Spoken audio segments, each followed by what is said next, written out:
ยุวัดฝายหินนะครับในระบบ FM 104.5 เมกะเฮิรตซ์มหาวิทยาลัยเชียงใหม่ที่ได้มอบหมายให้กระผมได้สื่อสารกับผู้ฟังในเรื่องของความรู้ในชุดต่างๆซึ่งไม่ได้เตรียมไว้เลยคิดได้ยังไงก็พูดตามนั้นคงจะเป็นที่พอใจในระดับหนึ่งของผู้ที่แสวงหาความรู้ผมได้รับความรู้มาก็เอามาถ่ายทอดต่อเป็นธรรมดาของมนุษย์นะครับเมื่อได้รับความรู้อะไรแล้วถ้าหากว่ามีจิตที่อยากจะให้ผู้อื่นได้รู้บ้างก็เป็นสิ่งที่ดีมากๆเลยเพราะว่า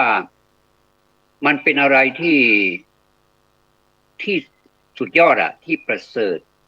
เพราะว่าความรู้เนี่ยนะครับมันสามารถขจัดความกลัวได้ถ้าหากว่าเราไม่มีความรู้เนี่ยเราก็จินตนาการไปต่างๆนานาว่าสิ่งนั้นสิ่งนี้มันทำให้เราข้องขัดไปหมด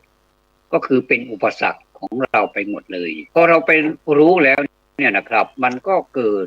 อาการที่ว่าความกลัวเหล่านั้นก็ถูกขจัดไปทีแรกเราก็นึกว่ามันเป็นไปไม่ได้ที่จะขจัดความกลัวเหล่านั้นแต่มันไม่ใช่ปาฏิหาริย์หรือว่าท่านที่ชื่นชอบเรื่องปาฏิหาริย์ก็ไม่ได้ว่ากันนะครับแต่ว่ามันเป็นการฝึกฝนจิตของเราเป็นเบื้องต้นถ้าหากว่าจิตของเราเนี่ยมันกล้ามันแกร่งมันแข็งแรงเหมือนกับตัวเราเองเนี่ยสมมุติว่าถ้าเราเปรียบเทียบนะครับถ้าเราไม่สบายเรามีโรคภัยไข้เจ็บเบียดเนื่องจากว่าเราไม่ได้ออกกำลังกายเราไม่ได้ใส่ใจไม่ดูแลตัวเองอย่างเนี้ยโรคภัยไข้เจ็บก็ย่อมเบียดเบียนเป็นธรรมดาเพราะฉะนั้นเมื่อเปรียบเทียบกับคนที่ดูแลตัวเองนะครับแล้วกับคนที่ไม่ใส่ใจตัวเองเนี่ยก็จะเกิดความแตกต่างกันอย่างเห็นได้ชัดเลยนะครับเพราะฉะนั้นเนี่ยไม่ว่าอะไรก็ตามที่เป็นชุดความรู้เนี่ยก็สามารถที่จะแก้ไขหรือว่าบรรเทาความสงสัยเสียได้ก็เป็นการที่ว่ากำจัดนิวรณ์ทั้งหลายเนี่ยให้ออกไปถ้าเป็นภาษาธรรมกำจัดนิวรณ์ออกไปได้เป็นบางส่วนก็ยังดีนะครับเราก็มาเริ่มต้นด้วยการที่ว่าเราทำอะไรไปบ้างก็มีกระบวนการในการคิดคือในการคิดเนี่ยชุดความคิดเนี่ยเป็นสิ่งที่ต้องมาก่อนว่าเราจะเมื่อเราคิดสิ่งนี้แล้วมันเป็นยังไงมันจะได้ผลอย่างไรแล้วก็เป็นผลที่คาดหวังไว้ก่อนว่าผลที่คาดว่าจะได้รับนะครับเหมือนโครงการหนึ่งซึ่งผมก็ได้นำเรียนเป็นไปก่อนนะไปก่อนแล้วก็เป็นเหมือนกับโครงการหนึ่งเพราะว่าชีวิตของคนเราเนี่ยก็เป็นโครงการเราเช้านี้เราจะทำอะไรเราก็มีโครงการแม้แต่เราจะทำความสะอาดบ้านเราก็ต้องมีโครงการในใจแล้วว่าเราจะกวาดตรงไหนก่อนแล้วทำความสะอาดให้มันเรียบร้อยแล้วก็ขยะที่เรากวาดได้เนี่ยใบไม้ใบหญ้าเมื่อคืนนี้ก็ลมเยอะเหลือเกินที่บ้านผมนะที่อำเภอแม่แตงก็ใบไม้ก็ตกโอ้หล่นกันเยอะไปหมดเลยแล้วก็เราก็จะทำยังไงเราก็กวาดมากองไว้กองเป็นกองแล้วเราก็จัดการกับใบไม้เหล่านั้นโดยที่การไม่เผาแล้วก็มากองไว้ตรงโคนต้นไม้หรือว่าต้นไม้ที่เราปลูกไว้เนี่ยก็มันทำให้เกิดความเย็นนะครับเอามาสุมไว้ตรงนั้นก็กลายเป็นปุ๋ยเพราะอะไรมันถึงกลายเป็นปุ๋ยไปได้เพราะธรรมดาของใบไม้เนี่ยครับมันก็จะแบบสลายตัวมันจากที่มันเป็นใบไม้ที่ยังแข็งอยู่เนี่ยอยู่ไปนานวันเขาก็จะเกิดอาการแบบเน่าแล้วก็สลายตัว การสลายตัวของใบไม้เนี่ยมันไปไหนมันก็จะสลายลงในดินดินที่เราปลูกต้นไม้หรือว่าพืชเนี่ยเมื่อสิ่งเหล่านี้ใบไม้ต่างๆเนี่ยมันสลายตัวไปมันก็กลายเป็นปุ๋ยซึ่งมันเป็นปุ๋ยธรรมชาติซึ่งมันก็มีประโยชน์กับพืชกับพืชแม้แต่หญ้านะครับเวลาที่เราเอาใบไม้ไปกองไว้ตรงหญ้านะโอ้หญ้ามันเขียวขจีเหลือเกินแสดงว่าเรามาวิเคราะห์ดูนะครับว่าแสดงว่าใบไม้นะมันเป็นอาหารของต้นหญ้าหรือว่าพืชต่างๆที่เราปลูกเพื่อการใช้บริโภคเนี่ยนะครับ มันดีเหลือเกินก็อันนี้แหละเหมือนกับชีวิตคนเราอะนะครับว่าเมื่อเรามีเมื่อเรามีการที่นำเอาปุ๋ยของเราเนี่ยนะมามามาการเป็นการบำรุงเราเนี่ยเป็นลักษณะของปุ๋ยเนี่ยอันนี้เป็นประโยชน์แต่ถ้าหากว่าในใจของเราเนี่ยมันเป็นเหมือนสิ่งที่ไม่ใช่ประโยชน์ก็คือเป็นหญ้าเป็นพวกเนี่ยนะเราสามารถเอามาทำเป็นปุ๋ยได้เหมือนกันเหมือนกับเราเอาความที่จะพูดยังไงดีอะความที่เราผิดพลาดไปในชีวิตเนี่ยเราก็เอามาคิดดูว่าเราผิดพลาดไปได้อย่างไรเนี่ยทั้งที่เรานี่มีใจที่ไม่อยากจะผิดพลาดแต่มันก็ผิดพลาดไปแล้วแล้วก็มาคิดก่อนว่าธรรมดาของมนุษย์มันก็มีความผิดพลาดเป็นธรรมดานะแล้วอย่าไปตกอกตกใจอะไรจนเสียสติสตางค์ไปเนี่ยมันไม่ดีเราต้องใช้กระบวนการของความคิดต่างๆถามว่ายากไหมก็ยากนะการที่จะกลับตัวกลับใจให้เป็นปกติเนี่ยมันเป็นของยากแต่ว่ามันก็ไม่ยากอะไรมากมันก็เหมือนกับว่าถ้าเราทำอะไรถ้าเราคิดว่ามันยากมันก็เป็นเบื้องต้นแล้วมันยากแล้วก็มองภาพแล้วก็วาดภาพเอาแล้วก็คิดเอาเองว่าสรุปเอาเองด้วยนะว่ายากเหลือเกินไม่ทำละไม่อยากจะทำอะไรประมาณเนี้ยก็มันก็ไม่มีอะไรแต่ว่ามันก็เกิดคาราคาซังอยู่นั่นแหละคือไม่ได้รับการแก้ไขผมก็มีความผิดพลาดเหมือนกันนะเนื่องจากว่าตัวนี้แหละตัวความรักนี่แหละความรักความใคร่ความปรารถนาในสิ่งที่ตรงหน้าเราเนี่ยนะว่ามันเป็นสิ่งที่สวยงามมันเป็นสิ่งที่น่าปรารถนาเราก็รีบฉวยโอกาสเลยอันเนี้ยคือการขาดความยั้งคิดละเมื่อเราขาดการยั้งคิดเนี่ยมันก็จะลุกลามไปใหม่ลุกลามไปกันใหญ่เลยก็คือเหมือนกับไฟไม่ฟางเหมือนกับไฟไม่ป่า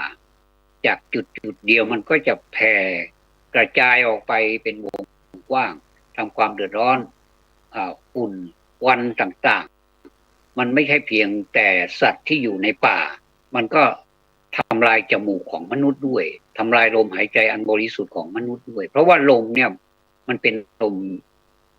มที่อยู่ตามธรรมชาติที่เมื่อมีควันเนี่ยเมื่อมีควันเข้าไปผสมด้วยแล้วก็ฝุ่นอีกต่างหากและสิ่งต่างๆไม่ว่าจะเป็น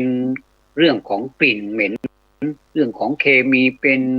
อะไรสารพัดที่มันปนเข้าไปในอากาศในลมนะเราก็สูดเข้าไปเมื่อเราสูดเข้าไปแล้วร่างกายของเรามันก็เกิดอาการแบบเหมือนกับจะโต้ตอบโดยกลไกของร่างกายเนี่ยมันสามารถจะแอนตี้ได้เซฟตี้ได้แต่ว่าเมื่อมันเยอะเกินไปนี่มันก็ไม่สามารถที่จะอยู่ได้เหมือนกับประตูบ้านเราหรือว่าเอาง่ายๆเหมือนกับ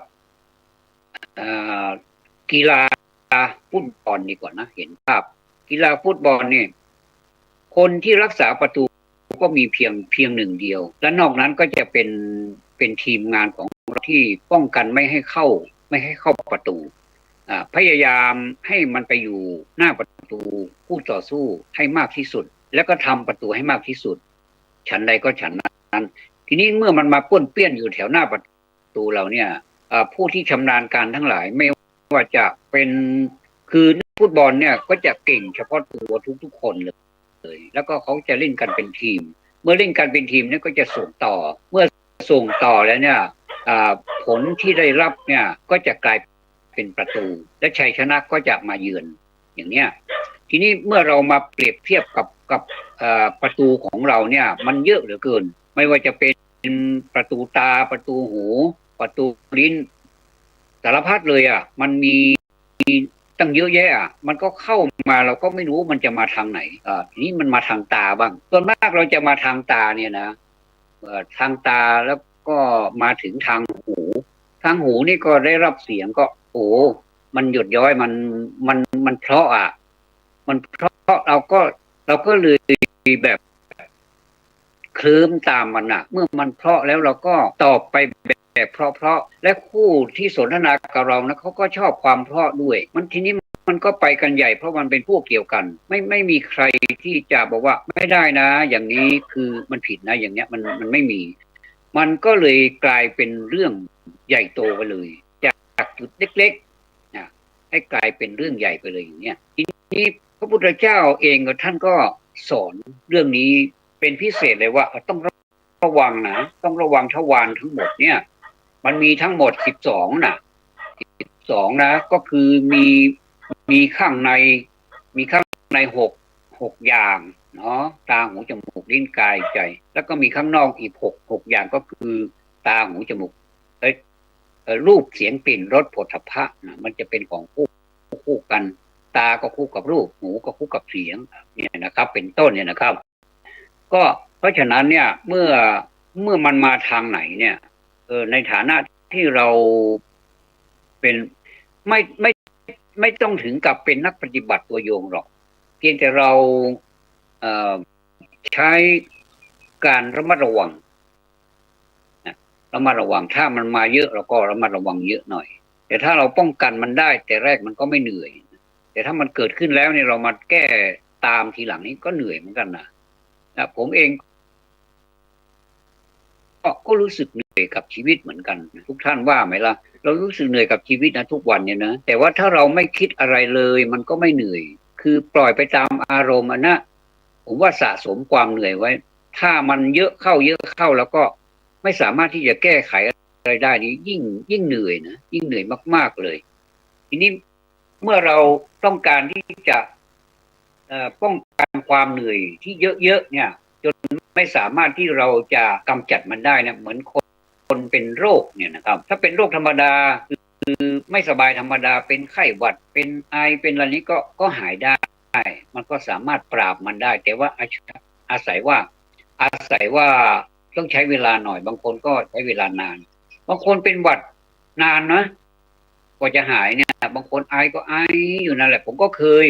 อันนี้เป็นเพราะว่าเชื้อมันยังไม่หมดแต่ว่าถ้าสมมุติว่าเราเป็นหวัดธรรมดาไม่เป็นไรหรอกเนี่ยนะก็อันนี้ก็พอรักษาได้แต่ถ้าสมมุติว่ามันเข้าไปในปอดล่ะแล้วมันกลายเป็นมะเร็งล่ะพวกโรคที่เป็นมะทั้งหลายเนี่ยนะมะเร็งอะไรเนี่ยนะเข้าไปสู่ร่างกายของเราเนี่ยอันนี้เป็นเรื่องเลยนะครับไม่ว่าจะเป็นตับไม่ว่าจะเป็นกระเพาะไม่ว่าจะเป็นอะไรก็ตามมันเข้าไปสู่ร่างกายแล้วก็อันนี้เล่นข้างในแล้วเราไม่เห็นนะก็ทำความทรมานความทุกข์ให้เราได้แล้วก็นานด้วยแล้วกว่าที่เราจะไปรักษาเนี่ยนะตามมันไปเนี่ยมันลุกลามไปใหญ่แล้วเนี่ยอันนี้ก็เป็นเรื่องที่น่าคิดเหมือนกันนะครับท่านผู้ฟังที่เคารพดังนั้นนะครับการที่เราจะกำจัดหรือว่าบรรเทามันได้เนี่ยผมใช้คำว่าถ้าบรรเทาเนี่ยมันก็แค่บรรเทานะแค่บรรเทาก็เหมือนเราหิวข้าวบรรเทาอาการหิวหน่อยแล้วก็กินอะไรนิดหน่อยมันก็ได้อิ่มนิดหน่อยแต่ถ้าเราลงมือกินข้าวเลยนะมันก็จะอิ่มนะก็เรียกว่าไม่ใช่บรรเทาละก็คืออิ่มไปเลยเช่นเดียวกับโรคถ้าหากว่าเรารักษานิดๆหน่อยๆเป็นนั่นหน่อยแล้วก็รักษามันโดยที่ว่าเราไม่ได้ระมัดระวังมันก่อน คือการป้องกันกับการรักษานี่มันต่างมากเลยครับเนี่ยเราจะสังเกตเห็นว่าอันเนี้ยมันเป็นประจักษ์พยานเลยว่าท่านอยากจะเห็นคนที่ไม่ป้องกันไหมล่ะก็ท่านลองไปโรงพยาบาลเล็กโรงพยาบาลใหญ่ประจำอำเภอหรือว่าโรงพยาบาลใหญ่ที่ใหญ่กว่าอำเภอนั้นท่านก็ไปดูแต่ว่ามีแต่ผู้ที่เป็นโรคมีปัญหากันทั้งนั้นเลยนะส่วนมากก็จะเป็นปัญหาในท้องในไส้ใน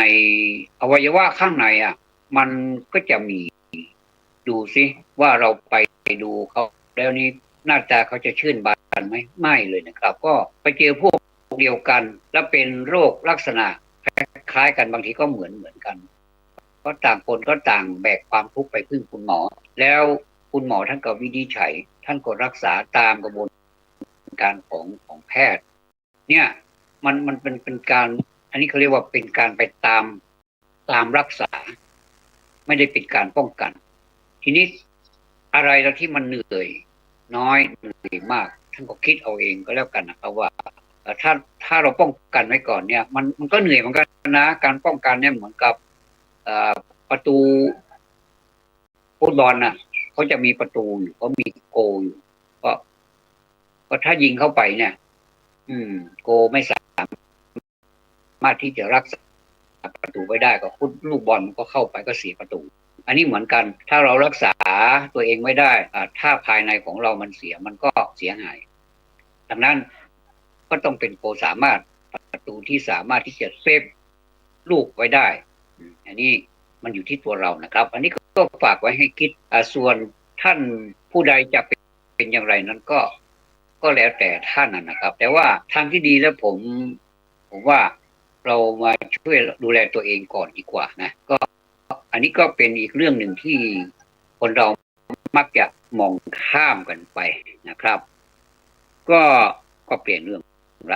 งจากสุขภาพมาก็จะมาพูดถึงเศรษฐกิจในปัจจุบันนี้นะครับว่า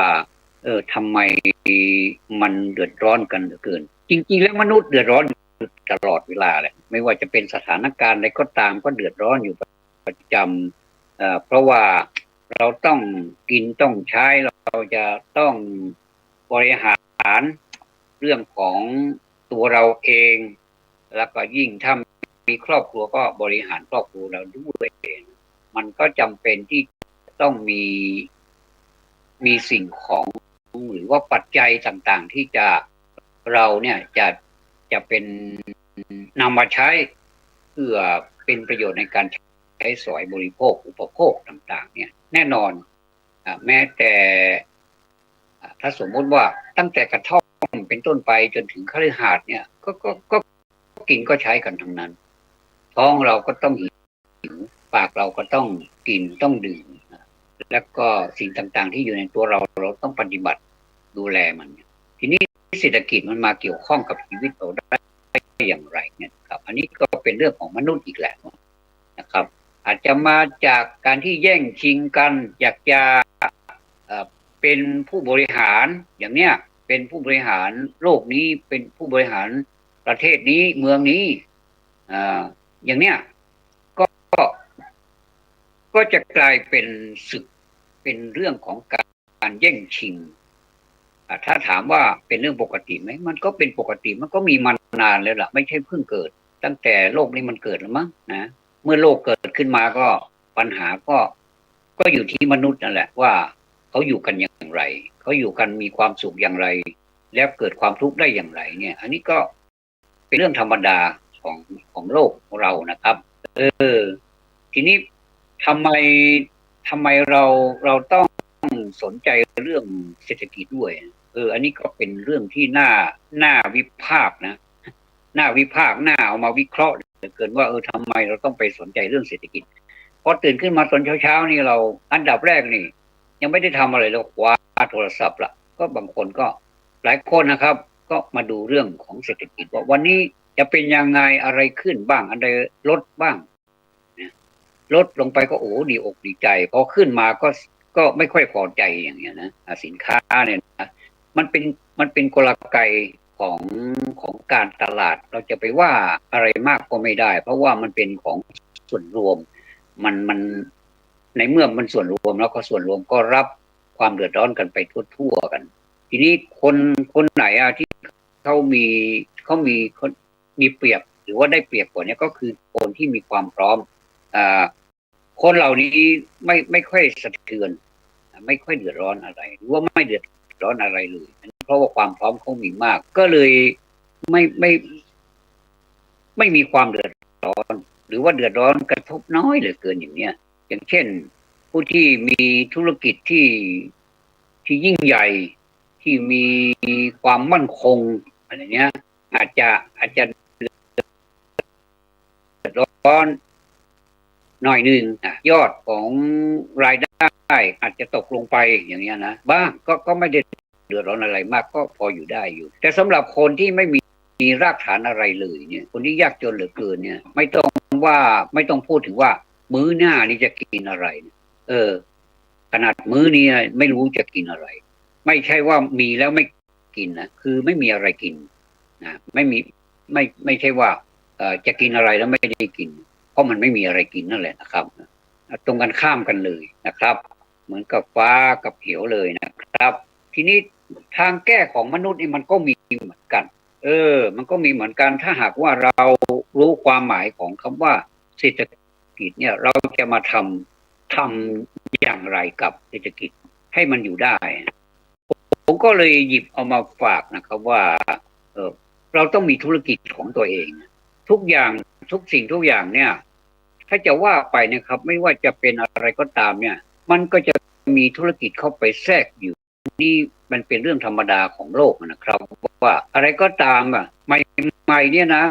แล้วก็ทำเหมือนกับเราเป็นอาสาสมัครหรือว่าเป็นเพียงแต่ว่าเราคือเราช่วยเหลือเกื้อกูลกันไปท่านลองคิดดูที่เมื่อสมัยก่อนนะอันนี้อาจจะกระทบไปถึง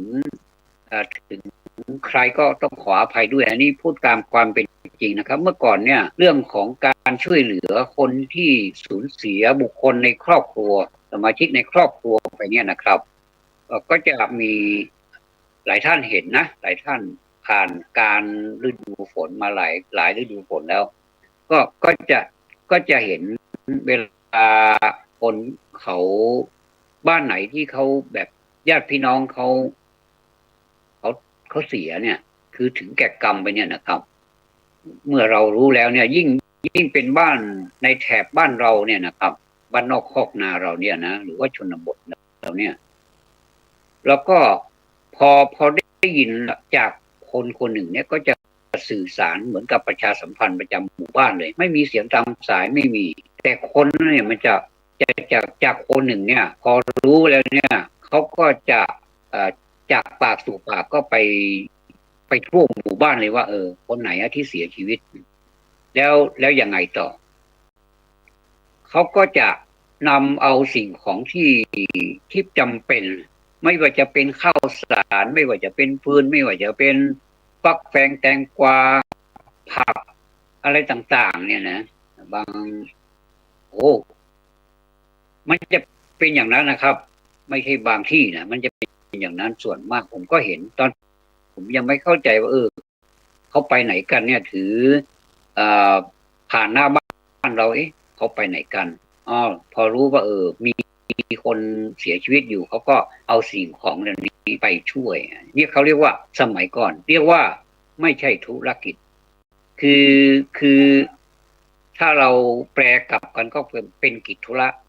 ที่เราต้องทำที่เราต้องไปช่วยเหลือเขาไม่ใช่บังคับแต่ว่ามันไปด้วยใจจากใจก็สู่ใจก็ไปก็แสดงความเสียใจแล้วก็บอกไม่เป็นไรนะคนเราก็เป็นธรรมดามีเกิดขึ้นตั้งอยู่ดับไปอย่างเนี้ยก็พระไปเทศท่านก็ให้กำลังใจให้คติกับญาติโยมชาวบ้านไปก็จะไปเรียกว่าให้กำลังใจกันนะเป็นการเหมือนกับเป็นยาขนาดหนึ่งที่ไปรักษาโรคแต่โรคนี้มันเป็นโรคเศร้าซึมเป็นโรค เสียอกเสียใจก็สามารถบรรเทาไปได้เพราะเห็นญาติพี่น้องมาไม่ใช่ญาติก็ตามเนี่ยก็มาด้วยใจแล้วก็มีของติดไม้ติดมือมาด้วยนะครับพอมาอีกสักระยะหนึ่งนะครับไม่ใช่ระยะละมันนานเข้าจากการที่เป็นภาพที่ประทับใจแบบนี้มันหายไปได้นะผมก็ไม่ทราบว่ามันหายไปได้อย่างไรทำไมมันเป็นอย่างนั้นไปได้แล้วก็มาคิดทบทวนอีกว่ามันเกิดขึ้นนะมันตั้งอยู่นะแล้วมันก็ดับไปอันนี้จริงเนาะมันเป็นเรื่องของความไม่กีรังยั่งยืนมันก็มาพูดถึงว่ามันวิวัฒนาการจริงๆเนี่ยมันทันสมัยจริงๆเนี่ยไม่ว่าจะเป็นนะถ้าเรามาเปรียบเทียบกันเมื่อก่อนเนี่ยเขาทำอาหารกันที่บ้านผู้เสียชีวิตเลยนะเขาตั้งโรงครัวขึ้นเลยนะแล้วก็เอาข้าวสารที่ชาวบ้านเอามารวมกันบางทีก็ข้าวสารก็ไม่เหมือนกันนะคุณภาพของข้าวสารแต่ว่าเขาไปด้วยใจนะก็มารวมกันเขาเรียกว่าบ้านผมก็เรียกว่ามาข้าวหรือว่าแช่ข้าวแหละแช่ข้าวไว้ค้างคืนหรือว่าจะให้มันแบบให้มันนิ่มๆเวลาเรานึ่งข้าวเนี่ยข้าวมันจะนิ่มเลยแข็งบ้างอ่อนบ้างมันก็นั่นกันไปก็คลาดเคล้ากันไปบางคนก็บอกว่าทำไมข้าวแข็งเป็นที่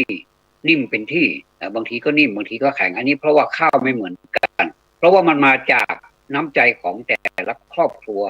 คนที่มีครอบครัวที่ไม่ค่อยมีเท่าไหร่ก็ซื้อข้าวแบบไม่ค่อยมีคุณภาพอันนี้ต้องยอมรับผมเองก็เหมือนกันผมก็ซื้อข้าวแบบไม่ค่อยมีคุณภาพเท่าไหร่แต่ว่าขอให้เป็นข้าวเถอะแต่เราก็มีน้ำใจเนี่ยผมเองนะผมหิ้วไปนะผมเคยหิ้วไปตอนเป็นเด็กคุณแม่นี่ใช้หิ้วข้าวไปรวมกับเขาไปช่วยเขาไปบรรเทาความเดือดร้อนของเขาอันนี้เขาเรียกว่าเป็นกิจธุระไม่ใช่ธุรกิจนะผมจะพยายามเปลี่ยนจากหลังมาหน้าจากหน้ามาหลังนี่เป็นกิจธุระที่เราต้องทำควรทำนะในเราคนที่เขาไปกินน่ะไปกินข้าวก็จะกินข้าวเป็นเหมือนกับโรงทานนะครับในลักษณะของโรงทานเนี่ยเราจะไม่มีเหมารายหัวอะไรนี้ไม่มีแล้วก็มีโต๊ะที่ว่ามันหรูหราเหมือนสมัยนี้ผมก็ไม่เห็นก็จะเป็นธรรมชาติเหมือนกับงานนั้นเป็นงานของเราด้วยคนใดคนหนึ่งเป็นสมาชิกในหมู่บ้านน่ะก็เหมือนกับเป็นพี่น้องเราเหมือนกับเป็นพ่อเป็นแม่เป็นลูกเป็นลูกของพ่อแม่คนเดียวกันนะเป็นลูกพ่อเดียวแม่เดียวกันนะเรามีความรู้สึกอย่างนี้จริงๆแล้วผมก็เสียดายเสียใจที่มันหายไปได้อย่างไรอันนี้ผมยังคิดอยู่นะครับว่าท่านผู้รู้ทั้งหลายถ้าเราจะจำลองภาพเก่าๆนั่นนะครับนี่ก็ฝากไปถึงพ่อหนานสมด้วยจากดอยสะเก็ดว่าจะส่งอะไรมาผมยังไม่ได้ส่งเพราะว่างานชุกมากเลยนะพ่อหนานนะครับก็ขอเวลาหน่อยนะเดี๋ยวผมจะส่งประวัติของ3 กษัตริย์มาให้นะครับเป็นทั้งภาษาล้านนาแล้วก็เป็นคำแปลบรรทัดต่อบรรทัดด้วยนะครับขออภัยพ่อหนานด้วยนะครับถ้าฟังนี้แล้วก็ทราบแล้วเปลี่ยนด้วยนะครับ ก็ถ้าเราสมมุติว่าเราพลิกฟื้นหรือว่าเราทบทวนสามารถนำมาใช้เอานำมาแสดงหรือว่ามีโอกาสเราก็จะแสดงให้คนรุ่นนี้ได้เห็นว่าคนสมัยก่อนนี้เขาปฏิบัติกันอย่างไรและทำไมเขาถึงมีความสุขทั้งที่งานนั้นก็ไม่ได้หรูหราอะไรแต่ว่าทำไมมันมีความสุขเหลือเกินความสุขนี้นะครับมันก็สามารถที่จะเป็นอานิสงส์ให้แก่ผู้เสียชีวิตไปด้วยคือถ้าเขาบอกได้เขาก็จะบอกว่าขอบคุณมากๆนะที่มางานศพผมมางานศพดิฉันหรือว่าผมมีความภูมิใจมากๆแล้วก็ขออนุโมทนาทุกท่านให้มีความสุขความเจริญเหมือนกันทุกท่านเนี่ยอันเนี้ยมันก็จะออกจากปากของผู้ตายถ้าเขาพูดได้นี่ผู้ตายเขาพูดไม่ได้แต่ว่าผู้ที่อยู่ข้างหลังของผู้ตายนะเขาจะพูดแทนผู้ตายบอกว่าซาบซึ้งน้ำใจบางทีก็มีน้ำตาไหล ออกมาด้วยความปิติอันหนึ่งที่น้ำตาไหลคือเสียใจที่ผู้ตายนี่จากไปนะอันนี้น้ำตาไหลอันนี้เป็นธรรมชาติของมนุษย์จริงๆเนี่ยถ้าคนอื่นเนี่ยเราก็ไม่ค่อยรู้สึกแต่ถ้าตัวเองเกิดขึ้นตัวเองมันก็จะรู้สึกภาษาเหนือเรียกว่าโต๊กตาเปิ้ลเป็นที่ไข้หัวโต๊กตาตัวเป็นที่ไข้ให้ประมาณนี้นะมันเป็นยังไงพอถึงตาเขาเนี่ยเราก็เหมือนกับธรรมดายังหัวเราะยังยิ้มได้อยู่แต่ว่าถึงตาเราบ้างล่ะเราหัวเราะไม่ออกแล้วก็ยิ้มไม่ได้ถ้าจะยิ้มก็แบบฝืนยิ้มแต่ส่วนใหญ่แล้วมันก็จะเศร้าโศกไม่ว่าใครกันทั้งนั้นก็จะเป็นโต๊กตาเปิ้ลเป็นที่ไข้หัวโต๊กตาตัวเป็นที่ไข้ให้อันนี้เป็นภาษิตที่ยังคงอยู่นะใช้ได้อยู่นะครับเนี่ยนะครับผมว่าท่านผู้ฟังครับพ่อหนานตงนะครับสนทนากับพ่อหนานมีความสุขดีก็หากว่าเรายังมีโอกาสนะผมว่าผมอยากจะรณรงค์ขอพ่อหนานสมเป็นที่ปรึกษาไว้หน้าที่นี้ด้วยนะครับแล้วก็เรามารณรงค์กันว่าเราจะจำลองขึ้นมาสักงานหนึ่งอาจจะไม่ใช่งานศพเพราะว่างานศพมันจำลองยากเนาะไม่มีมันอาจจะไม่มีใครเป็นผู้จำลองว่าเป็นคนตายนอนในนั้นเนี่ยเราก็จะจำลองอย่างอื่นก็ได้หรือว่าเราจะหาวิธีไหนที่เราจะทำบุญแบบว่าคนสมัยเนี่ยเขาทำกันเนี่ยโดยที่ว่าบางทีผมว่ามันอาจจะสิ้นเปลืองไปก็ได้แต่ว่าถ้าสำหรับผู้ที่มีความพร้อมเราก็ไม่ว่านะเราก็ยินดีด้วยเขาก็จัดได้แต่ว่าสำหรับคนที่เหมือนกับเขาเป็นอย่างนี้เราก็อยากจะเป็นอย่างเขาบ้างอันนี้ลำบากเนาะบางทีก็คนที่เขาจากไปแล้วเนี่ยเขาก็ไม่อยากจะให้มีหนี้สินอะไรเขาก็อยากจะให้คนอยู่ข้างหลังเนี่ยมีความสุขแล้วก็สามารถดำเนินชีวิตไปได้อย่างปกติมีทุนรอนให้บ้างพอสมควรแล้วไปต่อลมหายใจเป็น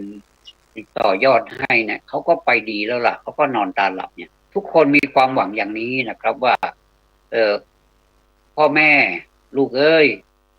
พ่อแม่ก็ไม่ต้องการอะไรจากลูกมากมายหรอกไม่ต้องการไม่ใช่มากมายไม่ต้องการเลยว่าลูกจะต้องมาบำรุงพ่อแม่อย่างนั้นอย่างนี้นะแต่ว่า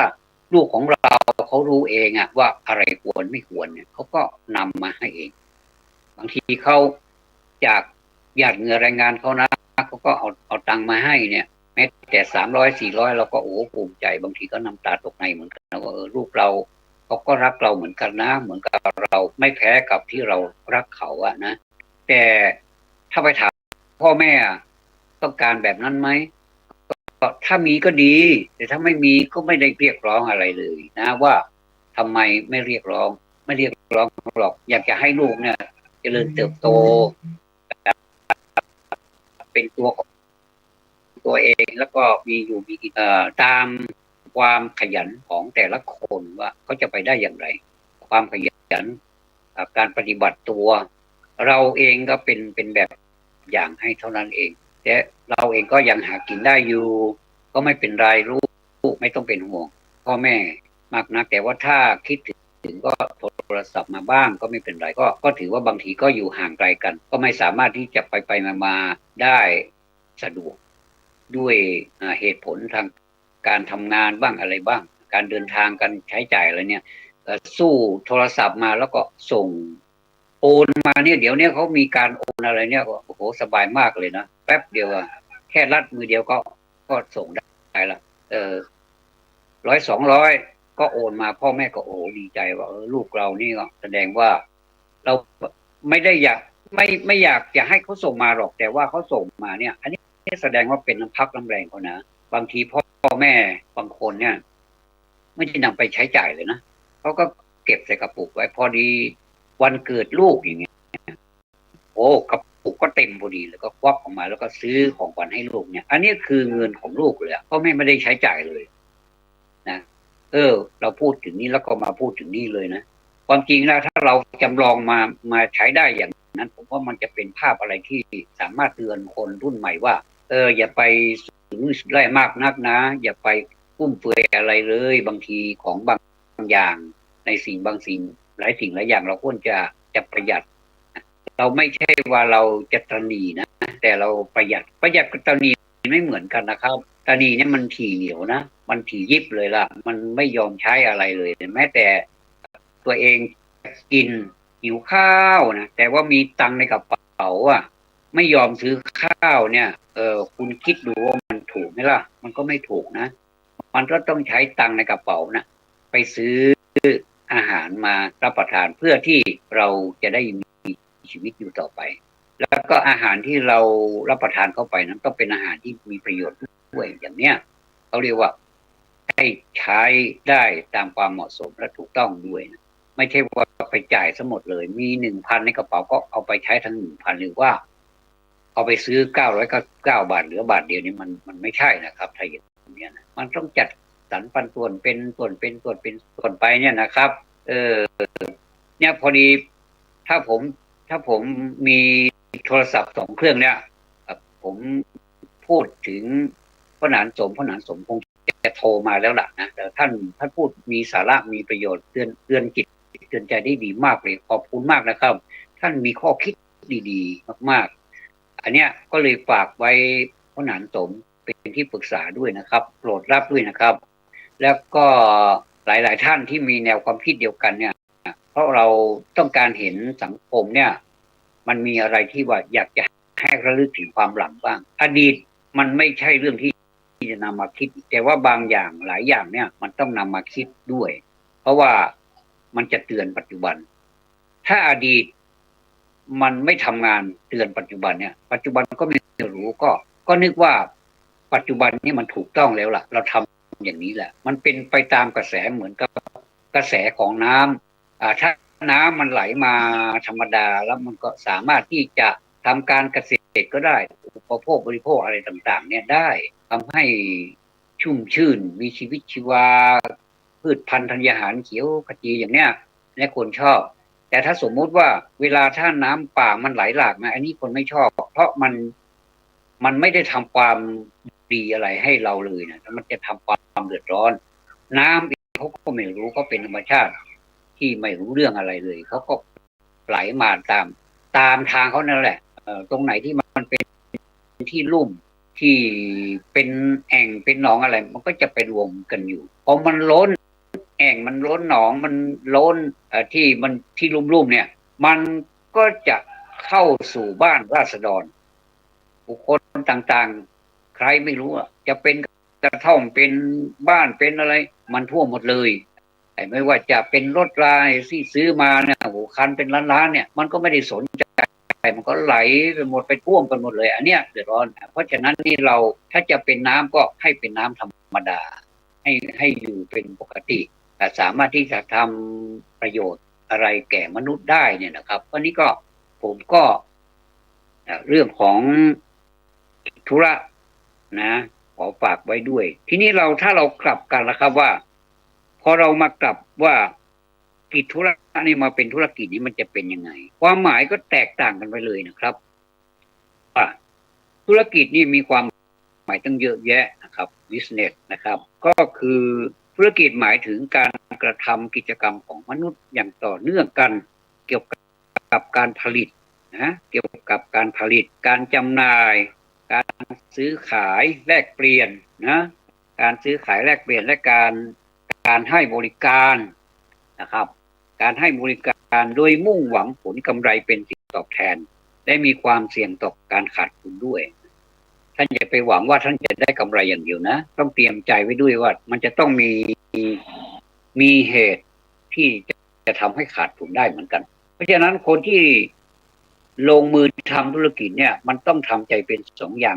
3 อย่างด้วยกัน1ทำธุรกิจนี้มันกำไรกำไรพอมาอีกระยะหนึ่งอยู่ตัว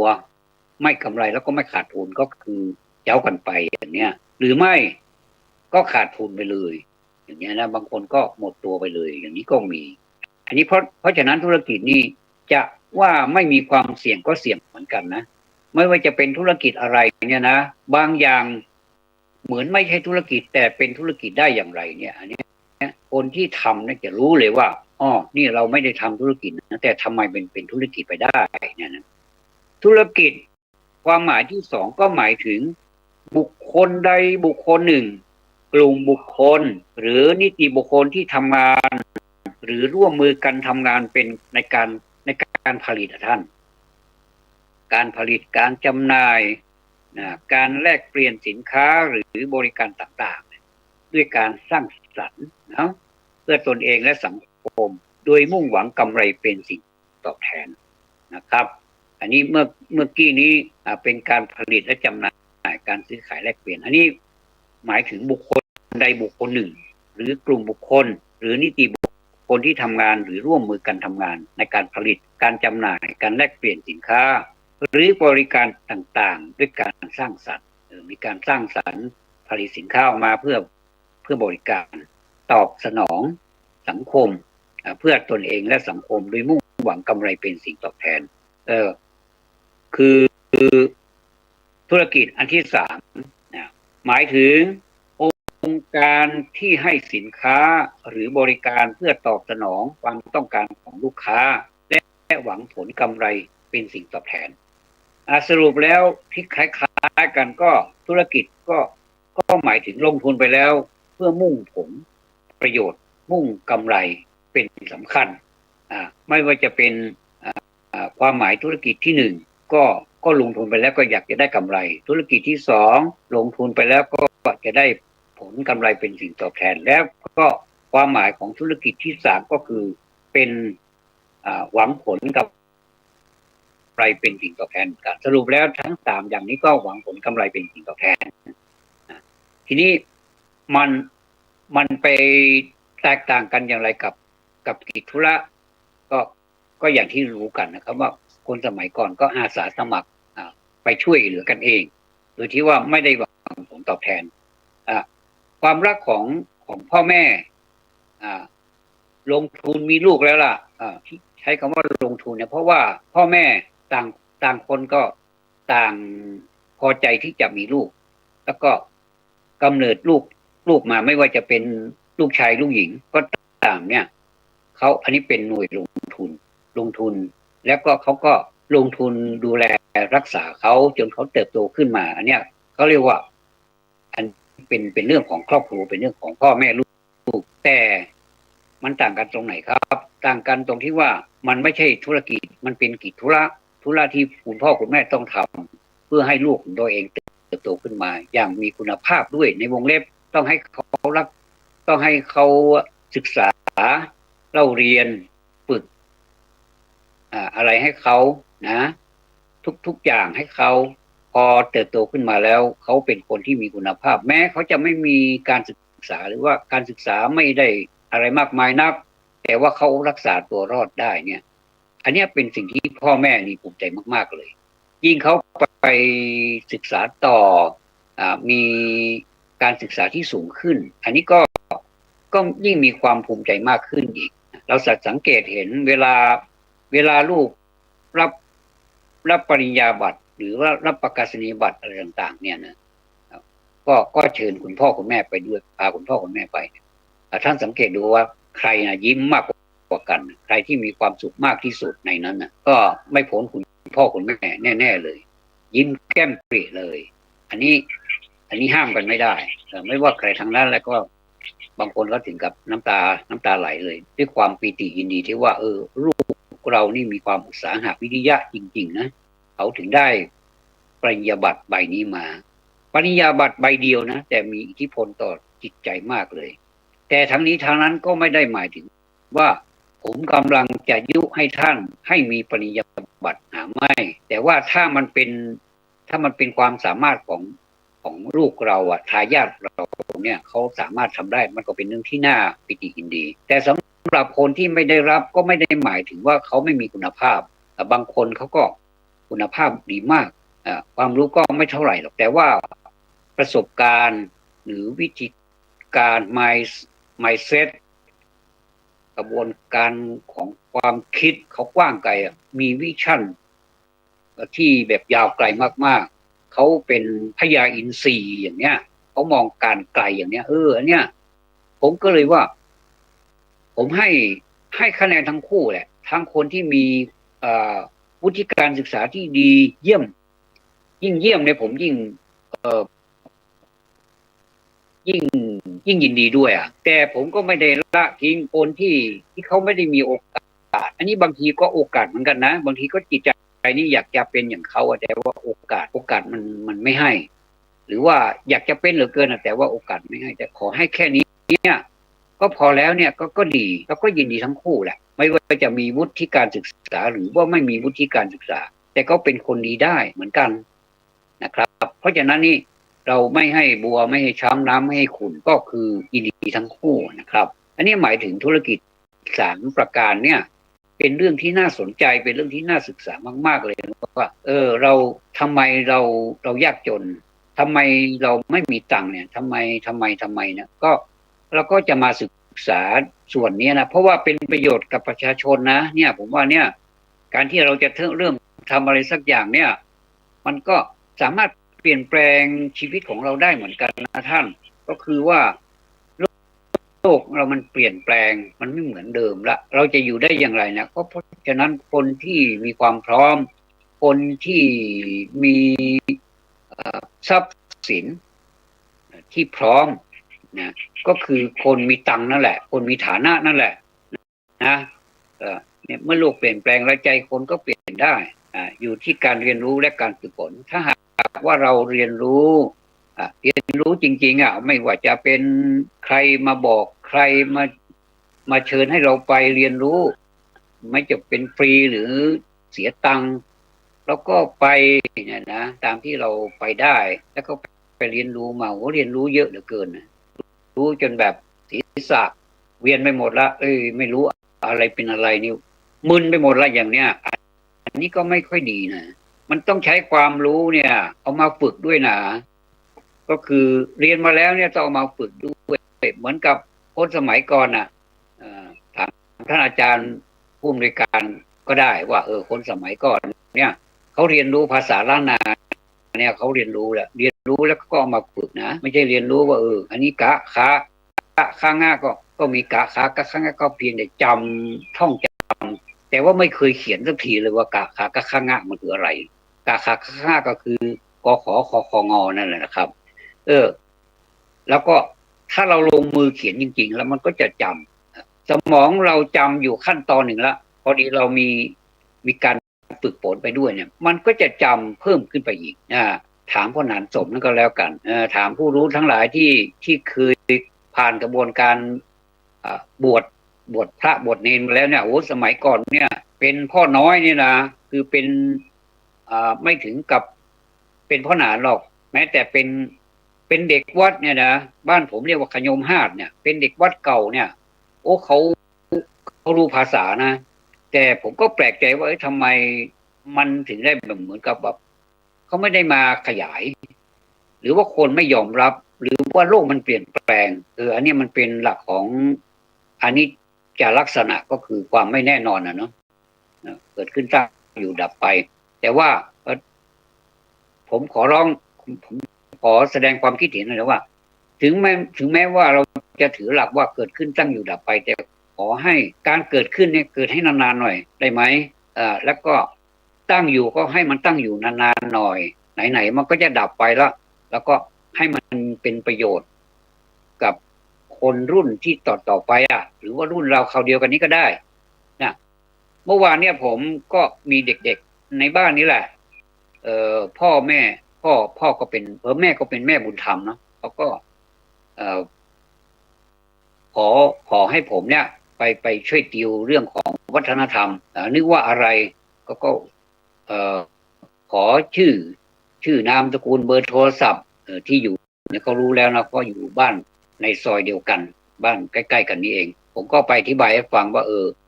ภาษาของเราเป็นอย่างนี้นะวัฒนธรรมเราเป็นอย่างนี้นะแล้วเราก็แอดไลน์กันไปเผื่อว่าลูกมีปัญหาเขาเรียนมัธยม5นะครับม5ปีหน้าก็จะจบแล้วก็จะน่าจะเอ็นทรานต่อไปเนี่ยผมก็เรียนอธิบายเป็นอย่างว่าภาษาเนี่ยภาษาไทยกับภาษาล้านนาเนี่ยมันก็คล้ายๆกันในคำอ่านแต่ว่าในการเขียนเนี่ยมันไม่เหมือนกันเลยอย่างสระวรรณยุกต์เนี่ยเขาไม่ได้เรียกว่าวรรณยุกต์เขาเรียกว่าไม้กะกะ อีคือกูเนี่ยถ้าเป็นภาษาไทยเรียกว่าเป็นวรรณยุกต์เนี่ยแต่ก็คนละอย่างแม้แต่การก็ยกตัวอย่างให้น้องนะครับน้องอายุ15แล้วยกตัวอย่างอย่างเขียนนี่เขาเขียนยังไงก็เขียนก็มีตัวค้าแล้วก็มีหางยะแล้วก็มีตัวรอระรอเรือนะตัวละทำไมเขียนไม่เหมือนกันนะถ้าเขียนภาษาไทยนี่มันจะมีสระเอนะเราอ่านไปเป็นตัวนะครับสระเอขอไข่สระอียอยักษ์นอหนูใช่ไหมครับแต่นี่เขียนตัวเนี้ยมันไม่ใช่อย่างนั้นมันต่างกันเลยนะมันยังมีตัวค้าแล้วก็หางยะแล้วก็ลงด้วยละเขียนตัวละนี่แหละแทนตัวนอหนูเขาไม่นิยมเขียนตัวนอหนูจะเขียนหางก็ไม่ได้จะเขียนเต็มก็ไม่ใช่เขาไม่นิยมก็เลยใช้ตัวรอละเนี่ยรอเรือเนี่ยมันจะมีละ2ตัวนะครับยะละละวะสหร่างอะไรในวรรคในวรรคนั่นแหละเอามาใส่ท้ายนี่เขียนก็คือตัวค้าแล้วก็หางยะตัวนี้มันมาจากหางก็คือตัวยะเต็มมันคือยอยักษ์ทีนี้เราเอาหางของยอยักษ์นะเอามาต่อท้ายของขอไข่เนี่ยคือตัวค้าเนี่ย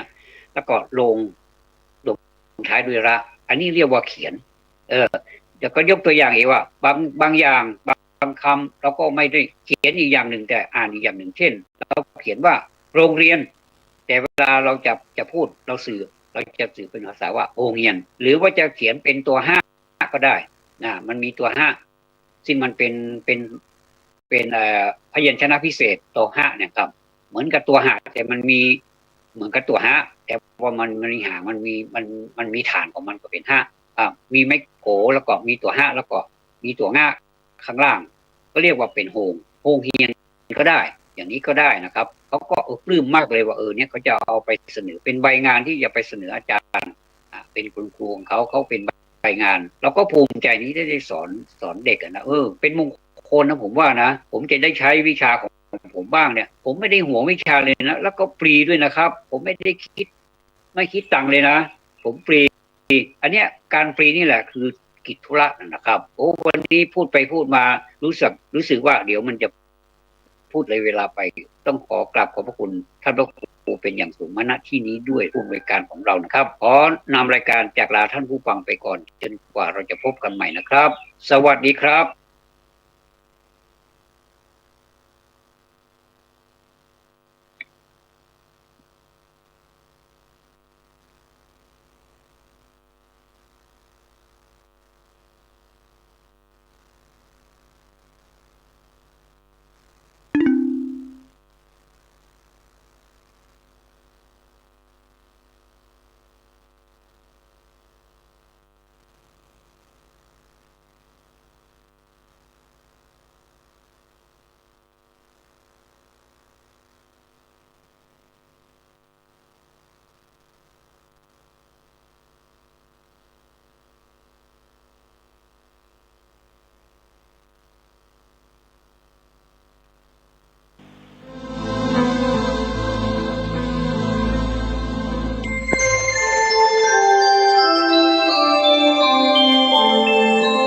ขณะนี้ท่านกำลังฟังสถานีวิทยุกระจายเสียง FM 104.5 เมกะเฮิรตซ์ข่าวสารเพื่อการประชาสัมพันธ์ขอเชิญร่วมงานบุญมุทิตาจิตอายุวัฒนมงคลพระครูวินัยธรนันทวัฒน์อิสระยาโนผู้ช่วยเจ้าวาดวัดดอนตันอำเภอแม่ริมจังหวัดเชียงใหม่ฉลองสมโภชครบรอบวัดดอนตัน288ปีรับเป็นเจ้าภาพโรงทานเจ้าภาพจตุปัจจัยทายธรรมถวายสังฆทานรวมไปถึงถวายโรงศพติดต่อสอบถามได้ณวัดดอนตันตำบลเมืองแก้วอำเภอแม่ริมจังหวัดเชียงใหม่วันเสาร์ที่9พฤษภาคม2569ได้บุญได้กุศลได้ความดีโดยทั่วหน้ากัน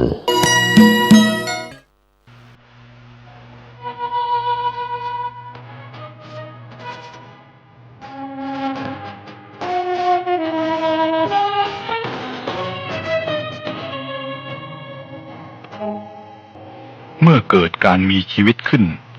ความตายก็จะเกิดตามมา ดังที่มีพระพุทธพจน์บทหนึ่งกล่าวไว้ว่า อายุของพวกมนุษย์นี้น้อยนักบุรุษหรือสตรีผู้ใคร่ความดีพึงดูหมิ่นอายุที่น้อยนี้พึงรีบประพฤติให้เหมือนคนที่ถูกไฟไหม้อยู่บนศีรษะฉะนั้นเพราะภาวะความตายจะไม่มาถึงมิได้มีวันคืนย่อมร่วงเลยไปชีวิตก็กระชั้นเข้าไปสู่ความตายอายุของสัตว์ทั้งหลายย่อมสิ้นไปเหมือนแม่น้ำน้อยย่อมสิ้นไปฉะนั้นเพื่อที่เราจะได้เรียนรู้เท่าทันความจริงในเรื่องนี้และจะได้ไม่เสียใจเมื่อเกิดการพลัดพรากจากสิ่งอันเป็นที่รักที่พอใจขอเสนอเรื่องราวอันเกี่ยวกับชีวิตและความตายประพันธ์โดยวสินทร์อินทรสระจึงขอเชิญท่านรับฟังชีวิตและความตายได้ณบัดนี้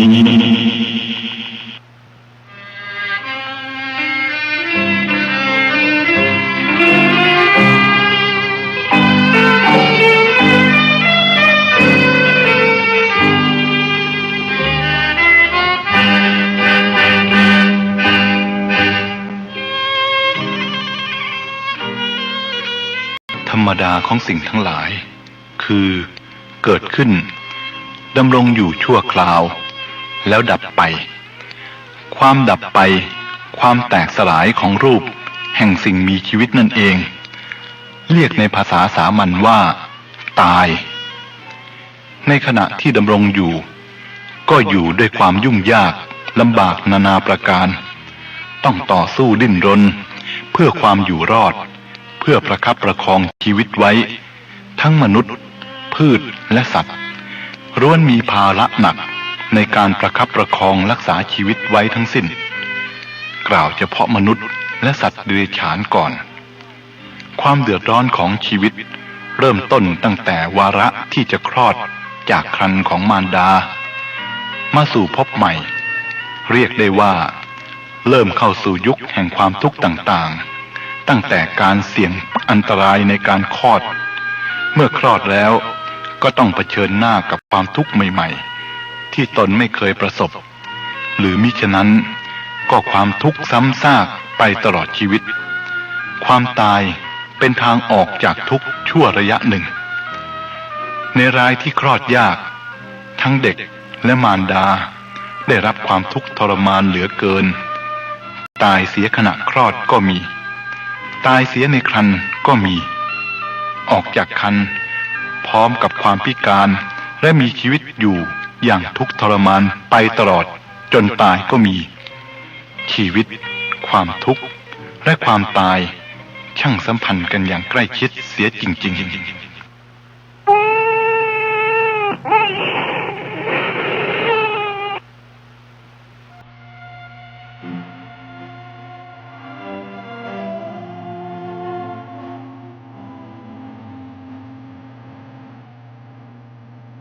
เมื่อออกจากครรภ์มารดามาสู่โลกนี้แล้วแม้ไม่พิการอยู่ในสภาพคนปกติธรรมดาก็ต้องถูกความทุกข์ต่างๆบีบคั้นไม่เว้นใครไว้เลยไม่ว่าเด็กหรือผู้ใหญ่ชายหรือหญิงยากจนหรือมั่งมีสวยหรือขี้เลล้วนตกอยู่ภายใต้อำนาจครอบงำของความทุกข์ทั้งสิ้นโดยเฉพาะอย่างยิ่งคือความแก่ความเจ็บความตายและความพลัดพรากจากบุคคลและสิ่งอันเป็นที่รักที่พอใจมนุษย์และสัตว์ทั่วไปจึงมีลูกศร2 ดอกเสียบอยู่ดอกหนึ่งเสียบกายคือทุกข์ทางกายอีกดอกหนึ่งเสียบใจคือทุกข์ทางใจซึ่งมีสาเหตุอยู่มากมายสุดจะพรรณนาได้บางคนถูกบีบคั้นจนทนไม่ไหวต้องฆ่าตัวตายด้วยวิธีต่างๆเพื่อหนีทุกข์แต่ก็หาหนีได้พ้นไม่เขาต้องได้รับทุกข์ในภพหน้าอีกและอาจจะรุนแรงยิ่งกว่าทุกข์ในภพนี้ที่เขาได้รับอยู่แล้วเสียอีกจนกว่าเมื่อใดเขาจะได้กำหนดรู้ทุกข์และเหตุแห่งทุกข์แล้วละเหตุแห่งทุกข์เสีย การติดตามแห่งทุกข์ก็จะสิ้นสุดลงบ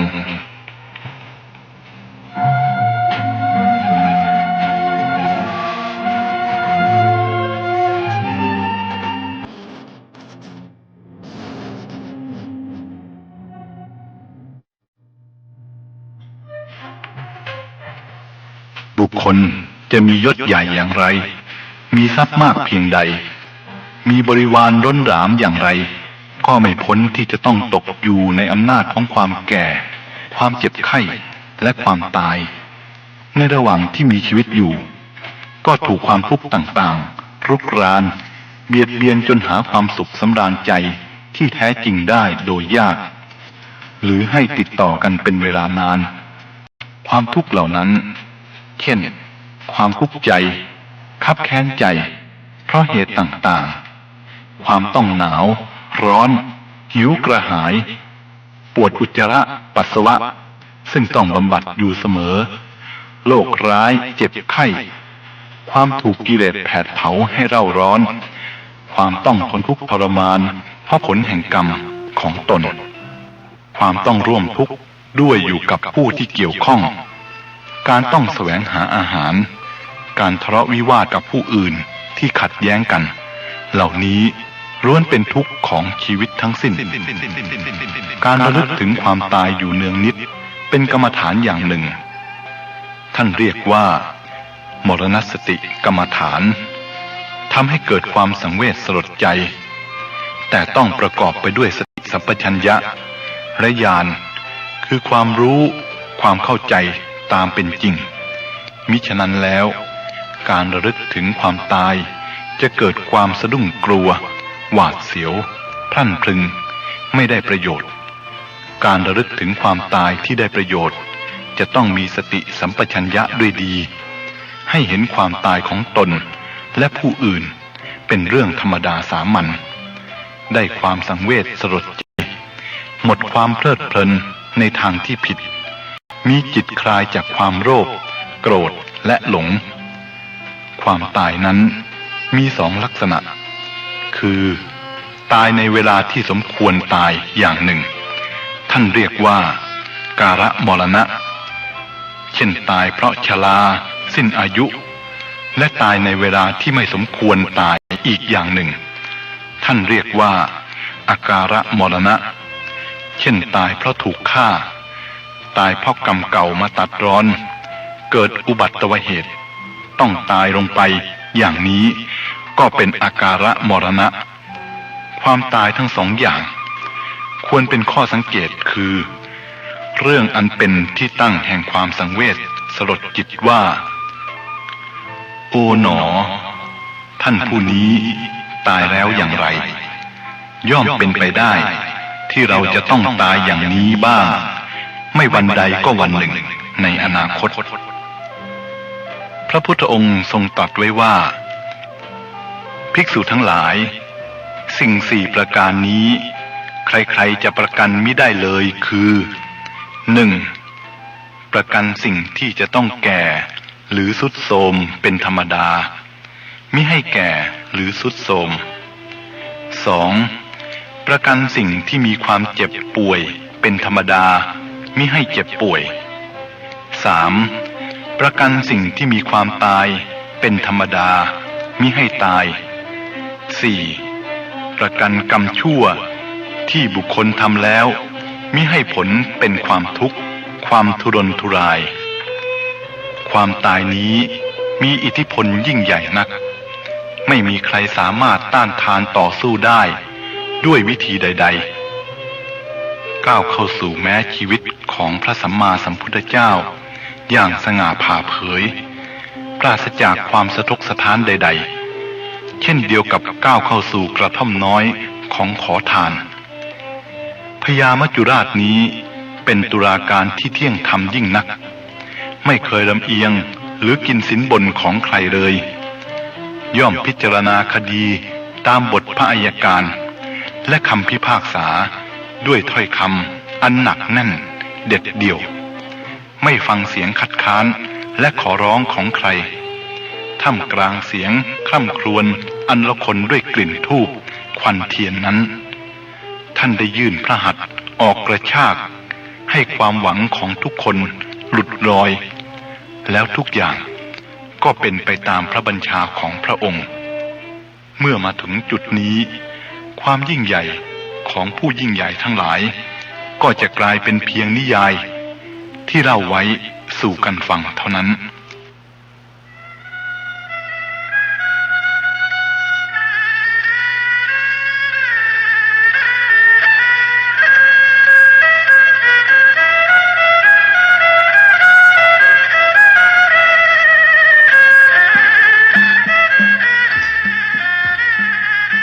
ใครเล่า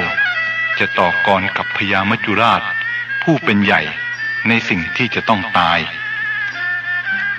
แต่ถ้าไม่มีความตายแล้วมนุษย์ทั้งหลายก็จะมัวเมาประมาทและมีชีวิตอยู่อย่างทุกข์ทรมานมากกว่านี้พญามัจจุราชคือความตายเมื่อมองในแง่ดีแล้วก็มีบุญคุณมากอยู่เพราะเพียงแค่นึกถึงท่านบ่อยๆเท่านั้นก็ทำให้ความโลภโกรธหลงสงบระงับลงและแม้เพียงแต่เอาชื่อของท่านไปขู่เท่านั้นก็ทำให้บุคคลบางคนวางมือจากความชั่วทุจริตที่เคยทำมาก่อนแต่ก็พญามัจจุราชอีกเหมือนกัน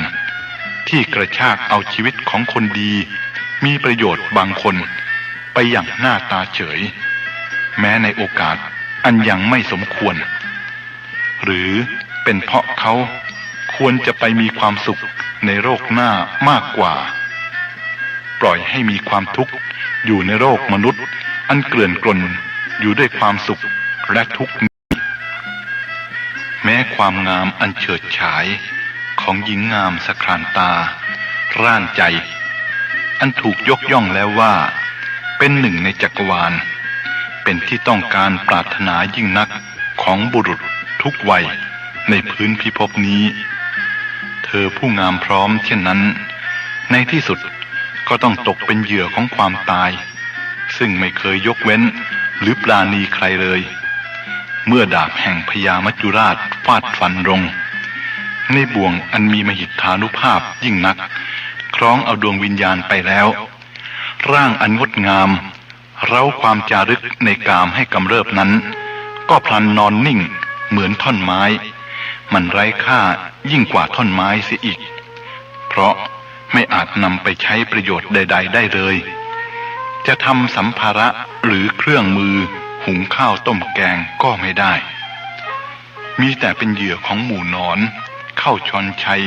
ให้ปลุกพรุนเน่าเหม็นเป็นที่สะอิดสะเอียนแม้แก่บุคคลที่เคยรักเหมือนจะขาดใจอะไรเล่าจะเป็นสาระในชีวิตมนุษย์นี้นอกจากความดีที่เคยบำเพ็ญและทิ้งไว้ให้โลกระลึกถึงและยกย่องบูชา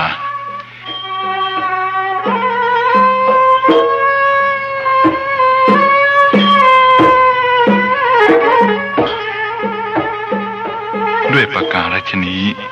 เจ้าของแห่งเรือนร่างที่งดงามพลิ้งเพลาถ้ามัวเมาในเรือนร่างอันไร้สาระของตน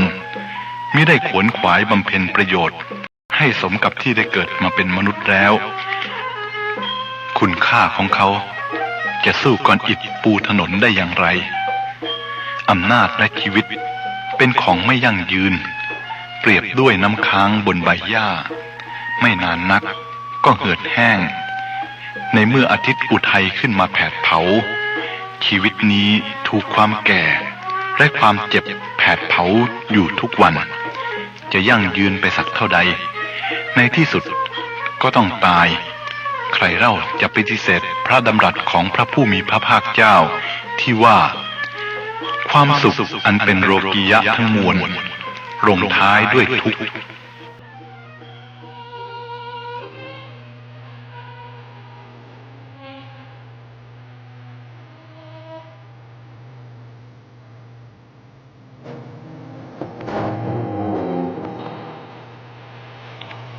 ชีวิตเริ่มต้นด้วยเรื่องที่ต้องปกปิดเพราะความละอายทรงตัวอยู่ด้วยเรื่องยุ่งยากสับสนและจบลงด้วยเรื่องเศร้าอันหนึ่งชีวิตนี้ เริ่มต้น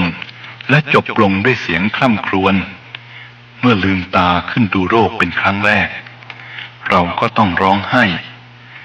และเมื่อจะหลับตาลาโรคเราก็ร้องไห้อีกหรืออย่างน้อยก็เป็นสาเหตุให้คนอื่นหลั่งน้ำตาเด็กร้องไห้พร้อมด้วยกำมือแน่นเป็นสัญลักษณ์ว่า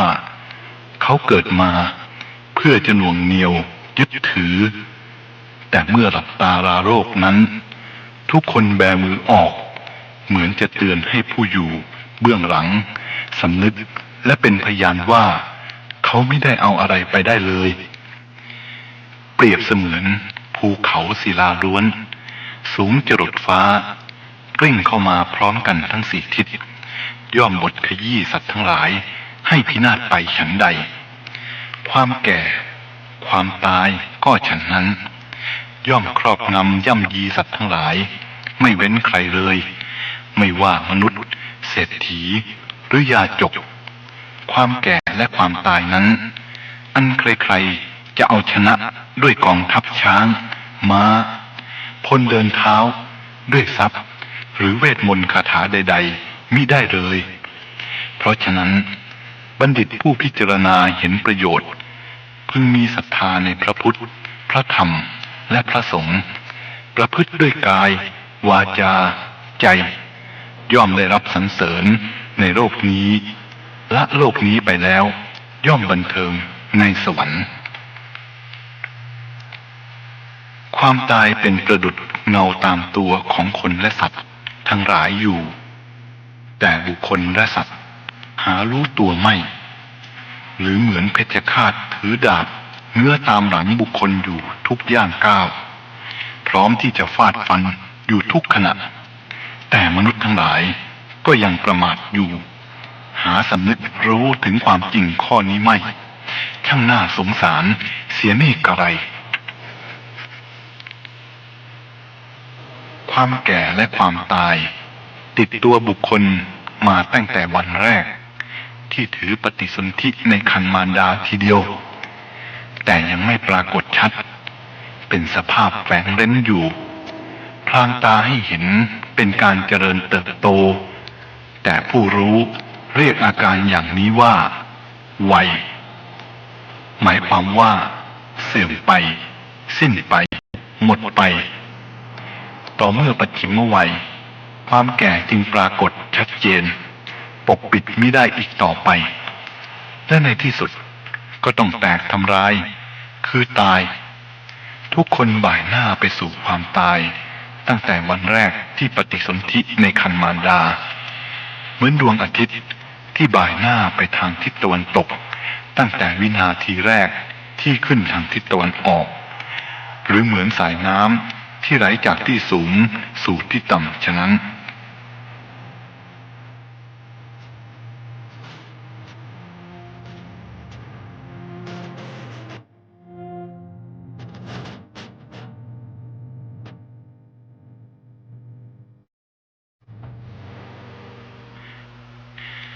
วันคืนล่วงไปชีวิตและอายุของสัตว์ทั้งหลายก็เสื่อมไปสิ้นไปชีวิตเปราะบางเหมือนภาชนะดินที่ช่างหม้อทำไว้ทุกอย่างทุกขนาดมีการแตกทำลายเป็นที่สุดทุกอย่างที่มนุษย์ปองหมายต้องการดิ้นรนขวนขวายหายื้อแย่งทำลายร้างกันเพื่อสมบัติอันใดสมบัติอันนั้นก็พลอยวิบัติไปสิ้นเพราะวิบัติอันยิ่งใหญ่มาถึงเข้านั่นก็คือมรณะวิบัติวิบัติคือความตายย่อมทำลายสมบัติอันเป็นที่ชื่นชมของบุคคลทุกประการแม้สรีระอันเป็นที่รักเป็นที่หวงแหนตนก็ต้องทอดทิ้งไว้ถมแผ่นดินหรือให้ถูกเผาเป็นเท่าฐานความไม่มีโรคจบลงด้วยโรคความหนุ่มสาวลงท้ายด้วยความแก่ชีวิตสิ้นสุดลงด้วยความตายใครจะสูงด้วย